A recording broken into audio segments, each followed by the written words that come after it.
അൽഹംദുലില്ലാ വീട്ടിൽ നിന്ന് ഇറങ്ങിയിട്ട് ഇന്ന് 9ാമത്തെ ദിവസമാണ്. കഴിഞ്ഞ വ്യാഴാഴ്ച ഞാൻ വീട്ടിൽ നിന്ന് ഇറങ്ങിയത്. ഇന്ന് 9 ദിവസം പിന്നിട്ട് 300ഓളം കിലോമീറ്റർ അള്ളാഹുവിന്റെ അപാരമായ അനുഗ്രഹത്താൽ ഒരു കുഴപ്പമില്ലാതെ പിന്നിട്ടു. പിന്നെ ഇപ്പോ ഞാൻ നിലവിലുള്ളത് മംഗലാപുരം കഴിഞ്ഞു. ഇന്നലെ കർണാടകയിൽ കയറി. ഇപ്പൊ മംഗലാപുരം കഴിഞ്ഞിട്ട് സുറത്കൽ എന്ന് പറഞ്ഞ സ്ഥലത്ത് മുക്ക എന്ന് പറഞ്ഞ മഹലിലാണുള്ളത് അല്ലെ, അവിടുത്തെ സ്ഥലത്താണുള്ളത്. അൽഹംദുലില്ലാ ഒരു കുഴപ്പമില്ല. പിന്നെ ഒരുപാട് ആളുകൾ യൂട്യൂബേഴ്സ് ഒക്കെ ആയിട്ട് നമ്മളെ യാത്രയിൽ തുടക്കം മുതലേ ഊണും ഉറപ്പും വീടും ഒന്നുമില്ലാതെ നമ്മളെ പിന്നാലെ പിന്തുടർന്നുകൊണ്ടേയിരിക്കുന്നുണ്ട്.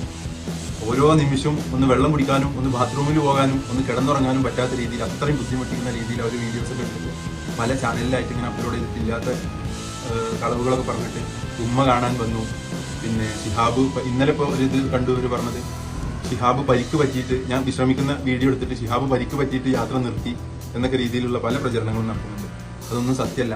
അതൊക്കെ അവരുടെ ഒരു തൃപ്തിക്ക് വേണ്ടിയിട്ട് അവർ ചെയ്യുന്നതാണ്, അല്ലെങ്കിൽ അവരുടെ ഒരു എന്തെങ്കിലും നേട്ടത്തിന് വേണ്ടിയിട്ട് അവർ ചെയ്യുന്ന ഒരു കാര്യം മാത്രമാണ്.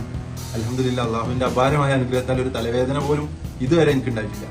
ഇന്ന് അൽഹംദുലില്ലാ റാഹത്തായിട്ട് ഭക്ഷണം കഴിച്ച് ഇനിയിപ്പോ യാത്ര ഇന്ന് ഏകദേശം 20 കിലോമീറ്ററിന് മുകളിൽ നടന്നല്ല, 20 കിലോമീറ്ററോളം നടന്നു. 23ഓളം കിലോമീറ്റർ ഇന്ന് നടന്നു. ജുമാ നിസ്കാരം കഴിഞ്ഞ് റെസ്റ്റിലാണുള്ളത്. ഇനി ഇവിടുന്ന് 4 മണിക്ക് ശേഷം 5 മണിയോട് കൂടി കേരളത്തിലെ യൂട്യൂബർമാർ എന്നെ പിന്തുടരുന്നുണ്ടെന്നും കേരളത്തിൽ നിന്ന് ഇതുവരെ എന്നെ പിന്തുടർന്നില്ലാത്ത കഥകൾ പ്രചരിപ്പിക്കുകയാണെന്നാണ് നമ്മൾ ഷിഹാബ് ചൊച്ചോർ വീഡിയോയിലൂടെ പറയുന്നത്. നിങ്ങൾക്ക് എന്താണെന്ന് തോന്നുന്നത്? കേരളത്തിൽ ഇത്ര വൃത്തികെട്ട യൂട്യൂബർമാർ കാരണം ബാക്കിയുള്ളവർക്ക് സ്വൈര്യമായി ജീവിക്കാൻ പറ്റുന്നില്ല. നിങ്ങൾക്ക് വ്യൂസ് ഉണ്ടാക്കണമെങ്കിൽ വ്യൂസ് ഉണ്ടാക്കിയപ്പോൾ എന്തിന് ബാക്കിൽ നടന്ന് പുറകെ നടന്ന് ശല്യം ചെയ്യുന്നു? നിങ്ങളുടെ അഭിപ്രായം കമൻറ്റുകളായി രേഖപ്പെടുത്തുക. ഇതേപോലെ വീഡിയോസ് ചാനൽ സബ്സ്ക്രൈബ് ചെയ്ത് ബെൽ ബട്ടൺ ഓൾ സെറ്റ് ചെയ്ത് ലൈക്ക് അടിക്കാനും മറക്കരുത്. അടുത്ത ദിവസം അടുത്തൊരു വീഡിയോ